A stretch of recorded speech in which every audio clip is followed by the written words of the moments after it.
Excuse me. Good afternoon, everyone. Just wanted to start by saying a few words about the fire in Dublin that occurred overnight. Spoke to the Minister of Housing, Planning and Local Government this morning, Owen Murphy, who's filled me in on the events. At the outset, I want to sympathise with the people who've been affected. I know some people have lost belongings and lost some personal effects. Thankfully, nobody was injured or killed.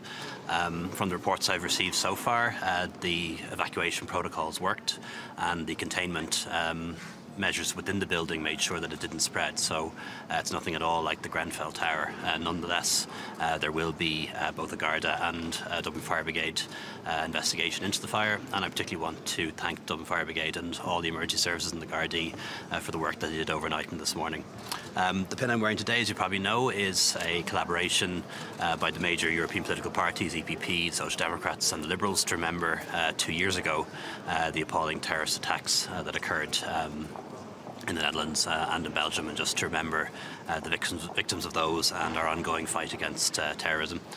Here for 2 days, obviously attending the council today, which will focus mainly on economic issues such as trade and tax, and also relations with Russia and America and Turkey. Tomorrow will be in different formats. There'll be a Euro summit involving only Prime Ministers of countries within the Eurozone, and also Article 50 format, which relates to Brexit.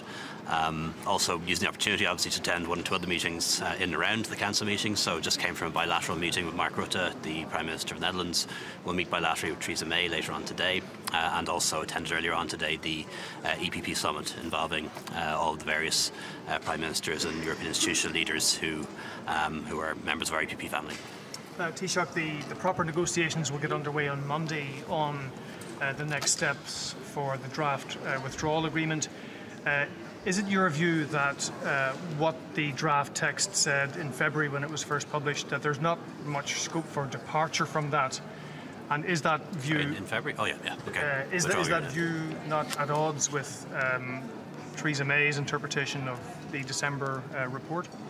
Well, where we are at the moment is we're moving from phase 2 into phase 3. I think that's a welcome development for Ireland. What's particularly welcome now is that we've agreed the terms of transition. A transition period is something that we've always sought. It's always been one of our objectives, and it means that when it comes to jobs and business and farming, we can assure people that we now have the terms of a transition agreement agreed, which means that really nothing will change until 2021, and that's very important when it comes to jobs, when it comes to business, when it comes to farming. And it had been suggested in the past by the British side and others that they would seek some changes to rules and regulations during that period. It's now going to be the case that for the best part of 2 years after the UK leaves the European Union, they will still be bound by rules and regulations and European laws that they no longer have an input into.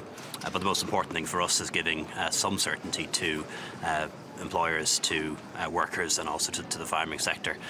When it comes to the Irish protocol, I very much welcome the fact that a protocol that had been ruled out only a few weeks ago, that the British government has now changed its position, that they do accept that there does need to be a backstop in the withdrawal agreement.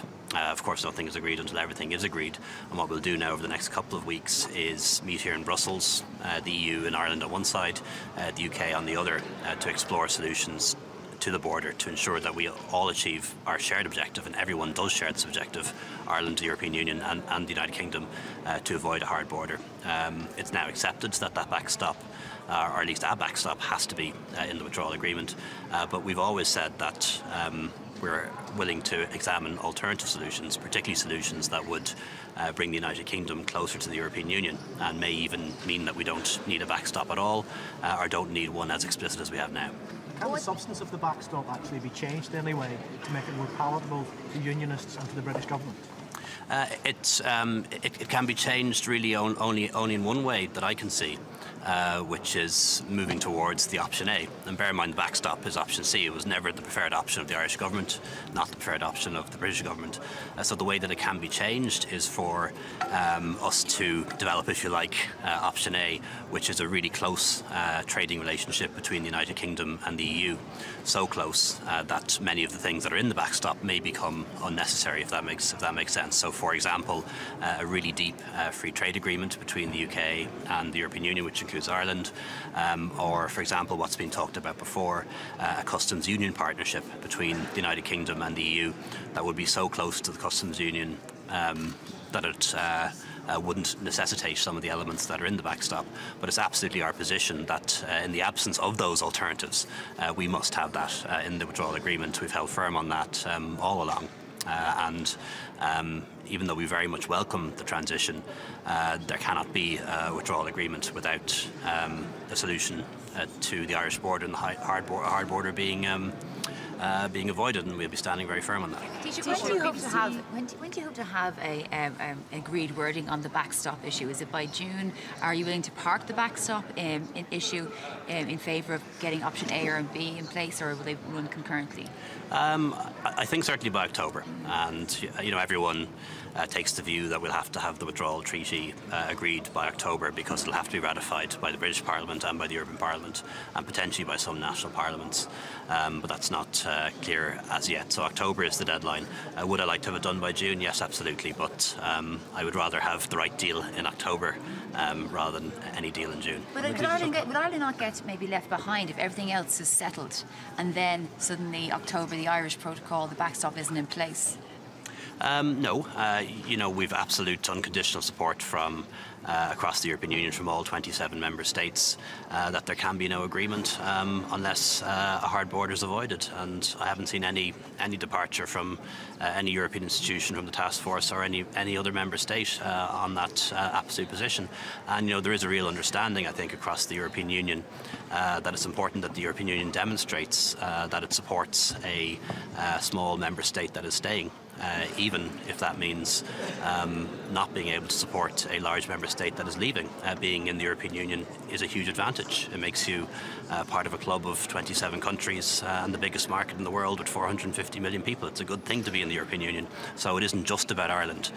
The European Union and other member states understand as a whole that in some ways this is a test as to whether it is worth being a member of the EU or not. And that's one of the reasons why they're so much behind us. Do you agree with the British that... If it's okay, are you shoring up support for your efforts to postpone, if you want, or to not have the tax introduced? And or would you expect that maybe other nations might back down now? Well, first of all, our view as a country is that big companies and digital companies should pay tax. They should pay a fair amount of tax. They should pay it when it's due and where it's due. And we very much acknowledge that economies are changing. Economies are becoming increasingly financialised and increasingly digitised. And for that reason, we will need to reform our tax systems. But we also need to get it right. And we think the proposal that's being put forward by the Commission is flawed on a number of accounts. I think it targets US companies, and that will no doubt result in a reaction from the United States, and they've already indicated that. It's also based on where sales occur rather than where profits are made or value is created. So there are a number of problems that arise with it, and also it's proposed to happen only on a European basis. And most countries believe that if we're going to do something like this, we should do it on an OECD basis or a G20 basis, because there's no point in Europe imposing a tax on itself. That may only hand an advantage to countries that aren't in the European Union, or even countries that are leaving the European Union. So certainly speaking among other heads of government, there are, at least 10, if not more than 10 countries that have lots of questions to ask.